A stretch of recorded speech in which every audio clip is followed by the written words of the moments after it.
नमस्कार, मी अमोल किनोळकर. आपण पाहत आहात एबीपी माझा. 7/12च्या बातम्यांमध्ये आपलं स्वागत. विदर्भातली शेती तशी पारंपरिकच. कापूस, तूर, सोयाबीन, उडीद, मूग अशी येथील पारंपरिक पिकं. मात्र मागच्या दशकभरामध्ये विदर्भातील शेतीमध्ये काही नवीन प्रयोग होत आहेत आणि याच प्रयोगामधील एक म्हणजे मिश्र शेती. अकोला जिल्ह्यातील टाकळी पोटे येथील विठ्ठल पोटे या शेतकऱ्याला मिश्र शेतीच्या माध्यमातून वर्षाकाठी 12 ते 15 लाखांचा निव्वळ नफा मिळतोय. चला तर मग पाहूयात अशाच मिश्र शेतीची ही यशस्वी वाटचाल करणाऱ्या विठ्ठल पोटे यांच्या बहुरंगी शेतीची यशोगाथा बघायला. हे आहेत विठ्ठल पोटे, अकोला जिल्ह्यातील टाकळी पोटे गावचे शेतकरी. खरतर आज शेतीमध्ये राबणारे हे हात कधी काळी टँकरचं स्टेअरिंग सांभाळत होते. मात्र टँकर चालक ते एक यशस्वी शेतकरी असा टप्पा विठ्ठल पोटे यांनी मोठ्या मेहनतीनं पार केलाय.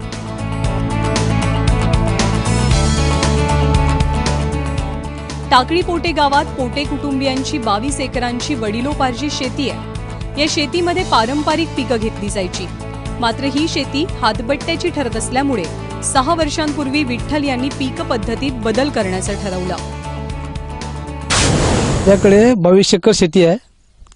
मी पहिले तूर, सोयाबीन, कापूस, उडीद, मूग, हायब्रिड हे सर्व पिकं घेत होतो. पण या पिकामध्ये मला समाधान मिळत नव्हतं. खरतर या कामामध्ये अनेक अडथळे होते, कारण विठ्ठल पोटे यांची संपूर्ण शेती चढ उतारांची. यासाठी त्यांनी ठिकठिकाणी बांध बंदिस्ती करत वाहून जाणारी माती थांबवण्याचा प्रयत्न केला. आज त्यांच्या शेतामध्ये तूर, कापूस या पिकांसोबत भेंडी, बरबटी ही भाजीपाल्याची पिकं आणि लिली, कुंदा, गॅलर्डिया अशी फुल पिकं सुद्धा आहेत.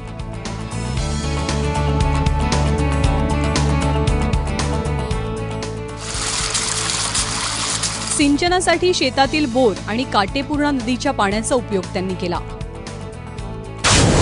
याचं व्यवस्थापन आम्ही असं करतो की आमच्याकडे 2 मोटर पंप आहेत, बोरवेल, आणि नदीवर एक मोटर आहे.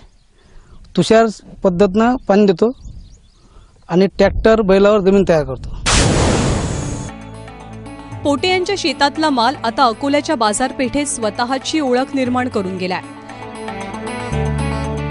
22 एकरातनं त्यांना आता वर्षाकाठी 12 ते 15 लाखांचा निव्वळ नफा मिळतोय. 20-22 एकरातून आम्हाला 10-12 लाख रुपये निव्वळ नफा उरतो. कमीत कमी भाववारी जर चांगली भेटली तर मग याच्या हे जास्त वाढू शकतो. विठ्ठल पोटे यांच्या शेतीचं हे अर्थशास्त्र नेमकं कसं आहे ते आपण पाहूया. 4 एकरावर असलेल्या कापूस पिकातनं त्यांना अंदाजे 2 लाख रुपयांचा नफा मिळतो.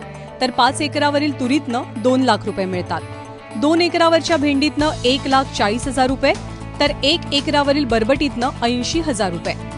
प्रत्येकी 2 एकरावर असलेल्या लिली, निशिगंध या फुल पिकातनं 2 लाख रुपयांचा नफा मिळतो. गॅलर्डियापासनं 1 लाख रुपये मिळतात. तर अर्धा एकरावरील कुंदा पिकातनं 50,000 रुपये आणि 3 एकरावरील हळदीतनं 2 लाख रुपयांचा नफा मिळतो. त्यांच्या या प्रयोगाला वेळोवेळी कृषी विभाग आणि आत्माचीही साथ लाभली आहे. शेतकरी सुरुवातीला सोयाबीन, तूर, कपाशी पिकं घेत होते, परंतु त्या पिकाला पर्याय म्हणून आपण यांना मिश्र शेतीकडे वळवलं.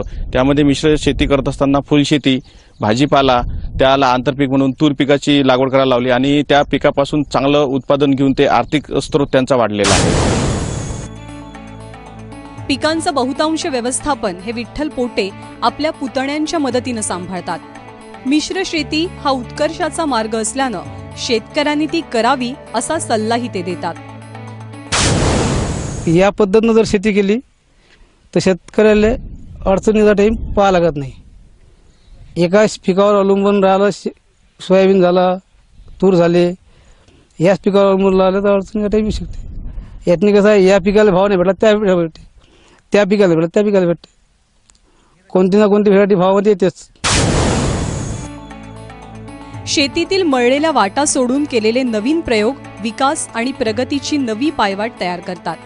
विठ्ठल पोटे यांची लाखोंचा नफा देणारी मिश्र शेती हाच मंत्र देतेय.